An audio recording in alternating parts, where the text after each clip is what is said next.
जय भारत के साथ स्वागत है आप सभी का आपके अपने news channel the CMM news 24/7 पर। तो ब्रेकिंग न्यूज़ और लेटेस्ट अपडेट में जानेंगे महत्वपूर्ण कुछ चुनिंदा खबरें। तो बड़ी खबरों में खबर निकल कर आ रही है, भवरी कांड के मुख्य आरोपी महिपाल मदेरणा का निधन हो चुका है। वहीं खबर आ रही है, रामदास आठवले ने पाकिस्तान के ऊपर बड़ा बयान दिया है, सर्जिकल स्ट्राइक को लेकर कुछ बात कही है, उसी के रिलेटेड खबर है। और एक महत्व की खबर केरल से आ रही है, बहुत ही इंपॉर्टेंट खबर है।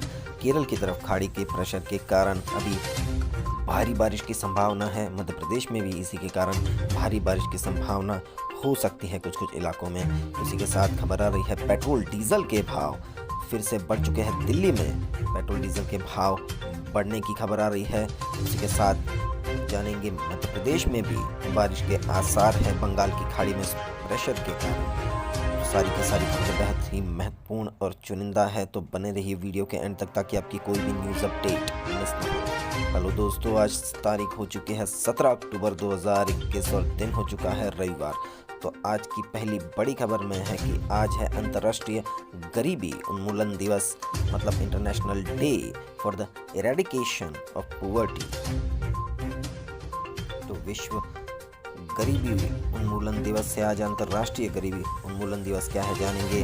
अंतर्राष्ट्रीय गरीबी उन्मूलन दिवस हर साल 17 अक्टूबर को विश्व स्तर पर मनाया जाता है। दिन का उद्देश्य दुनिया भर में विशेष रूप से विकासशील देशों में गरीबी और उन्मूलन की आवश्यकता के बारे में जागरूकता बढ़ाना है। तो अब जानेंगे इस साल गरीबी उन्मूलन के लिए अंतर्राष्ट्रीय दिवस का थीम क्या है। संयुक्त राष्ट्र द्वारा प्रकाशित विश्व बैंक की एक रिपोर्ट में कहा गया है कि कोविड-19 महामारी के दौरान लगभग 88 से 115 मिलियन लोगों को दक्षिण एशियाई और उप सहारा क्षेत्रों से अधिकांश लोगों के साथ गरीबी की ओर धकेल दिया गया है। माना जाता है कि यह संख्या 143 से 163 मिलियन के बीच बढ़ी है। ये आंकड़े मौजूदा 1.3 बिलियन लोगों के अतिरिक्त है जो महामारी से पहले गरीबी में जी रहे थे।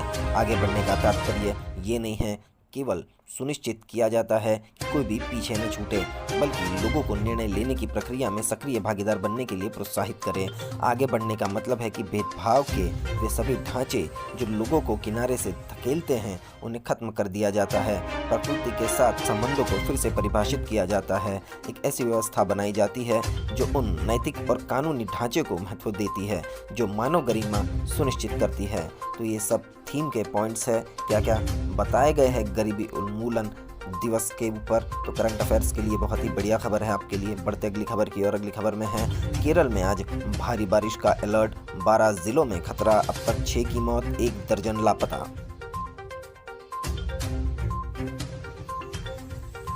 केरल में आज मौसम विभाग ने भारी बारिश की चेतावनी जारी की है। मौसम विभाग के मुताबिक आज केरल के 12 जिलों में भारी बारिश हो सकती है। इसमें 5 जिलों में बारिश का रेड अलर्ट, 7 जिलों के लिए ऑरेंज अलर्ट जारी किया गया है। 2 दिन से लगातार बारिश में पूरे केरल का बुरा हाल है।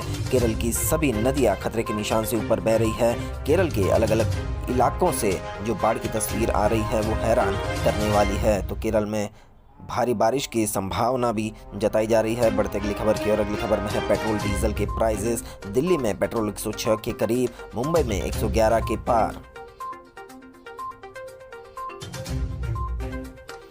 तेल के दामों में एक बार फिर से इजाफा हुआ है। आज देश की राजधानी नई दिल्ली में पेट्रोल और डीजल की कीमतों में 35 पैसे प्रति लीटर की वृद्धि हुई है, जिसके बाद दिल्ली में पेट्रोल की कीमत 105.84 रुपये प्रति लीटर, जबकि डीजल की कीमत 94.57 रुपये प्रति लीटर हो गई है। देश की आर्थिक राजधानी मुंबई में आज पेट्रोल की कीमत में 34 पैसे जबकि डीजल की कीमत में 37 पैसे प्रति लीटर का इजाफा हुआ है। आज मुंबई में पेट्रोल 111.77 रुपये प्रति लीटर जबकि डीजल 102.52 रुपये प्रति लीटर पर बिक रहा है।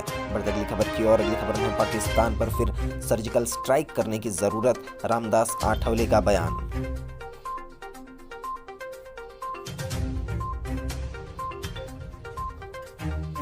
केंद्रीय मंत्री रामदास आठवले ने पाकिस्तान के ऊपर एक बार फिर से सर्जिकल स्ट्राइक करने की आवश्यकता है, ऐसा कहा है। उन्होंने यह बयान नागपुर में दिया। यहां पहुंचे रामदास आठवले ने कहा कि पाकिस्तान लगातार जम्मू कश्मीर में आतंकवादियों को आगे कर हमला करने की कोशिश कर रहा है, आम लोगों की हत्या करने की कोशिश हो रही है। इसके साथ ही उन्होंने कहा, गृह मंत्री अमित शाह ने कहा कि पाकिस्तान इसी तरह छेड़छाड़ करता रहेगा तो पाकिस्तान के ऊपर दूसरी सर्जिकल स्ट्राइक भी करनी पड़ेगी। तो एक बार फिर पाकिस्तान के ऊपर सर्जिकल स्ट्राइक करने की आवश्यकता है। है। मेरी भूमिका है कि जम्मू कश्मीर भारत का अविभाज्य घटक है। ऐसा केंद्रीय मंत्री रामदास आठवले ने पाकिस्तान के ऊपर फिर से बयान दिया है। कहीं ना कहीं बीजेपी को सपोर्ट किया है, बीजेपी को काफ़ी सपोर्ट करते नजर आते हैं। बढ़ते अगली खबर की ओर। अगली खबर में सिंधु बॉर्डर हत्याकांड, अब तक 4 आरोपियों ने किया सरेंडर, कोर्ट ने एक को पुलिस कस्टडी में भेजा।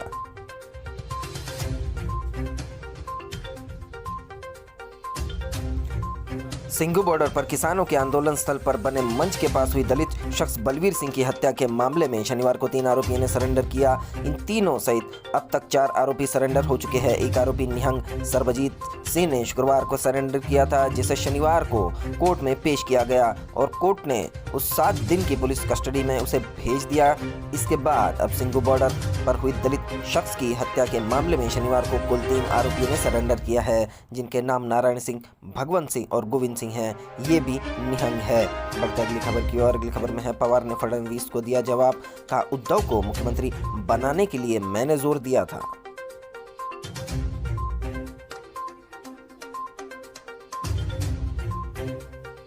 राष्ट्रवादी कांग्रेस पार्टी के अध्यक्ष शरद पवार ने शनिवार को कहा कि 2 साल पहले जब महाविकास आघाड़ी की सरकार बनी थी तब उन्होंने इस पर जोर दिया था कि उद्धव ठाकरे मुख्यमंत्री बने। पवार के बयान से कुछ घंटे पहले भारतीय जनता पार्टी के नेता और पूर्व मुख्यमंत्री देवेंद्र फडणवीस ने दावा किया था कि ठाकरे ने मुख्यमंत्री बनने की अपनी महत्वाकांक्षा को छिपाए रखा और किसी शिव सैनिक को राज्य के मुखिया के पद पर बिठाने की बात कहते रहे। बढ़ते अगली खबर की ओर। अगली खबर में हरकतों से बाज नहीं आ रहा चीन, अब LAC के पास बड़ी संख्या में UAV, फाइटर जेट और टैंक तैनात किए। चीन एक बार फिर भारत से लगते अपने सीमावर्ती इलाकों में बड़ी संख्या में फाइटर जेट, UAV, टैंक और तोपखानों की तैनाती कर रहा है। जानकारी के मुताबिक चीन ने अपने नागारी गुंसा एयरबेस पर बड़ी संख्या में लड़ाकू विमानों और UAV को तैनात किया है। इसके अलावा नागारी इलाके में बड़ी संख्या में टैंक और आर्टिलरी को भी उसने तैनात कर रखा है। यह इलाका पेंगोंग त्सो से करीब 100 किलोमीटर की दूरी पर है। देखते अगले समाचार। अगले समाचार में सिंघू बॉर्डर पर मारे गए दलित के परिवार को भी लखीमपुर की तरह मुआवजा दे, पंजाब के CM मायावती ने दिया बयान।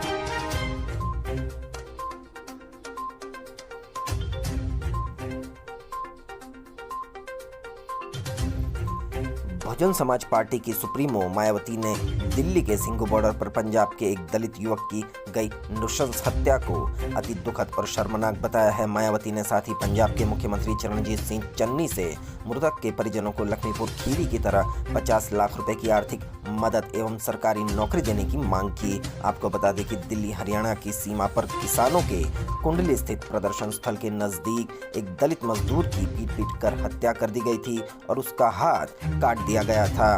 बढ़ते अगली खबर की ओर। अगली खबर में है सिंघू बॉर्डर पर हुए कत्ल को लेकर राकेश टिकैत का बड़ा बयान।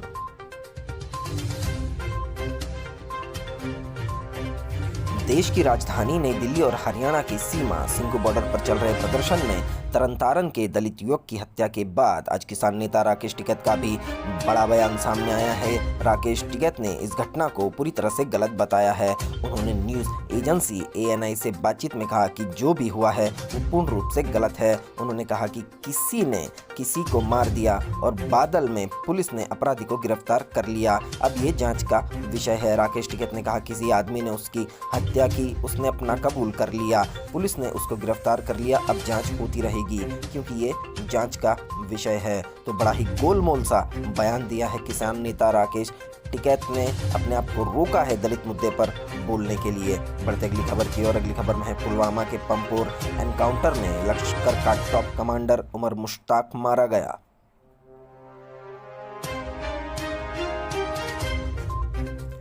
पुलवामा के पंपोर में सुरक्षा बलों का एक बड़ा ऑपरेशन जारी है। जवानों ने लश्कर के कमांडर उमर मुश्ताक खांडे समेत 2 आतंकियों को घेर लिया। फिलहाल ताज़ा जानकारी के मुताबिक सुरक्षा बलों ने उमर मुश्ताक को मार गिराया है। इससे पहले कश्मीर रेंज के IG विजय कुमार ने बताया कि पंपोर में एनकाउंटर जारी है और सुरक्षा बलों ने 2 आतंकियों को घेर रखा है। इनमें से एक मुश्ताक खांडे है जो लश्कर का कमांडर है। उमर मुश्ताक श्रीनगर में 2 पुलिसकर्मियों की हत्या और अन्य आतंकी गतिविधियों में शामिल रहा है। तो देखते अगले समाचार। इस खबर में है छत्तीसगढ़ में रायपुर रेलवे स्टेशन पर ट्रेन में धमाका, CRPF के 4 जवान घायल। तो रायपुर जंक्शन से ये खबर आ रही है। रायपुर में ट्रेन में धमाका हुआ है, 4 जवान भी घायल हुए हैं। छत्तीसगढ़ की राजधानी रायपुर में रेलवे स्टेशन पर ब्लास्ट हुआ है। प्लेटफॉर्म नंबर 2 पर एक ट्रेन में ब्लास्ट हुआ है, जिसकी वजह से केंद्रीय रिजर्व पुलिस बल यानी सीआरपीएफ के 4 जवान घायल हुए हैं। ये ब्लास्ट बाथरूम के पास हुआ है। ब्लास्ट तब हुआ जब विस्फोटक पदार्थ को एक कोच से दूसरे कोच ले जाया जा रहा था। इस घटना में घायल हुए 4 जवानों में से एक की हालत गंभीर है। घटना शनिवार सुबह 6:30 बजे की है। रायपुर जिले के पुलिस अधिकारियों ने शनिवार को यहाँ बताया कि रायपुर रेलवे स्टेशन में सुबह झारसुगुड़ा से जम्मू तवी जा रही विशेष रेलगाड़ी में सामान रखने के दौरान विस्फोट हो गया। इस घटना में 4 जवान घायल हो गए हैं। पुलिस अधिकारियों ने बताया कि सुबह 6:30 बजे झारसुगुड़ा से जम्मू तवी जा रही सीआरपीएफ की विशेष रेलगाड़ी प्लेटफॉर्म नंबर 2 पर खड़ी थी। इसमें सीआरपीएफ की 3 कंपनियों को भेजा जा रहा था। जब रेलगाड़ी में सामान रखा जा रहा था, तब बोगी नंबर 9 के करीब एक कंटेनर में जिसमें विस्फोटक रखा गया था, विस्फोट हो गया। उन्होंने बताया कि इस घटना में हवलदार चौहान विकास लक्ष्मण समेत 4 जवान घायल हो गए हैं। देखते अगली खबर में है दिल्ली एनसीआर में कुछ जगहों पर हो रही बारिश। इन राज्यों में भारी बारिश की संभावना, रेड अलर्ट जारी। राजधानी दिल्ली व एनसीआर के कई हिस्सों में आज सुबह से हल्की बारिश हो रही है। आगे मध्यम तीव्रता की बारिश के भी आसार है। बादलों की वजह से दिन के समय भी तापमान में भारी गिरावट की उम्मीद है। 18 अक्टूबर यानी सोमवार को भी हल्की बारिश होगी। इसके बाद मौसम शुष्क हो जाएगा, लेकिन न्यूनतम तापमान में गिरावट शुरू हो जाएगी, जिसकी वजह से सर्दी का एहसास भी होगा। वहीं उत्तराखंड, पश्चिम यूपी और हरियाणा के कुछ हिस्सों में भारी बारिश की संभावना है। मौसम विभाग की ओर से रेड अलर्ट जारी किया गया है। आपको बता दें कि दिल्ली के केरावल नगर, दिलशाद गार्डन, सीमापुरी, सीलमपुर, शाहदरा, विवेक विहार, लाल किला और प्रति विहार सहित कई अलग अलग जगहों पर आसपास के इलाकों में हल्की तीव्रता की बारिश या बूंदाबांदी हो रही है। मौसम विज्ञान विभाग का कहना है कि अगले 2 घंटों के दौरान पूरी दिल्ली और नोएडा के कई स्थानों पर और आसपास के इलाकों में हल्की से मध्यम तीव्रता के साथ गरज के साथ बारिश जारी रहेगी। सुप्रीम कोर्ट तक पहुंचा सिंधु बॉर्डर पर दलित व्यक्ति की हत्या का मामला। याचिका में प्रदर्शनकारियों को हटाने की मांग।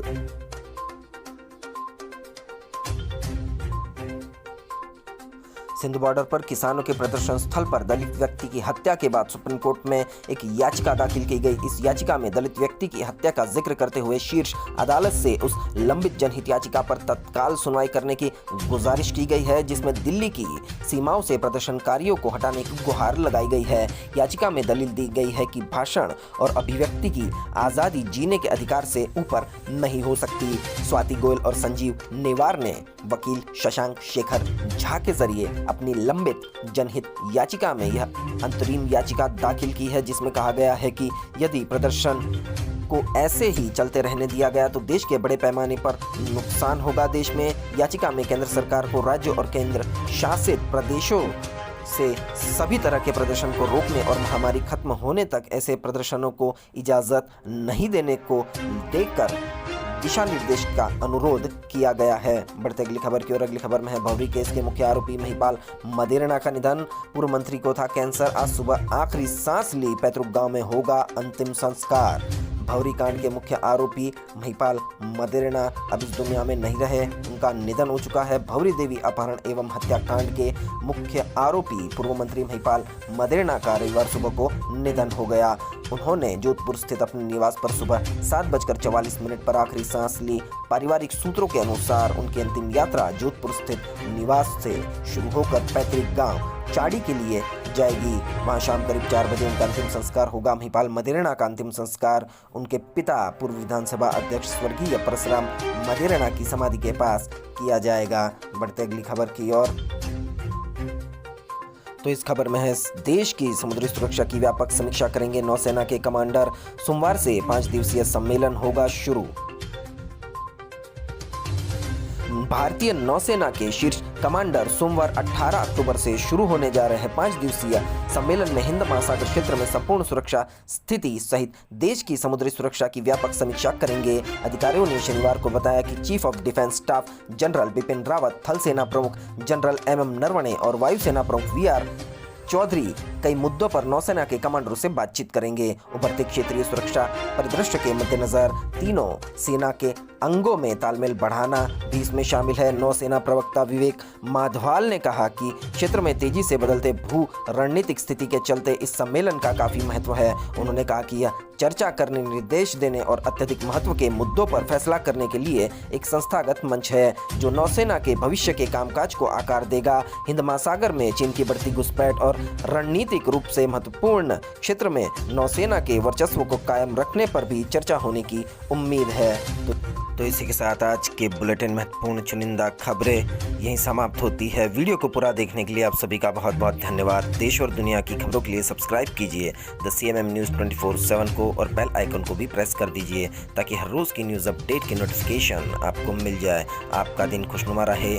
Thank you, take care, goodbye, जय भारत।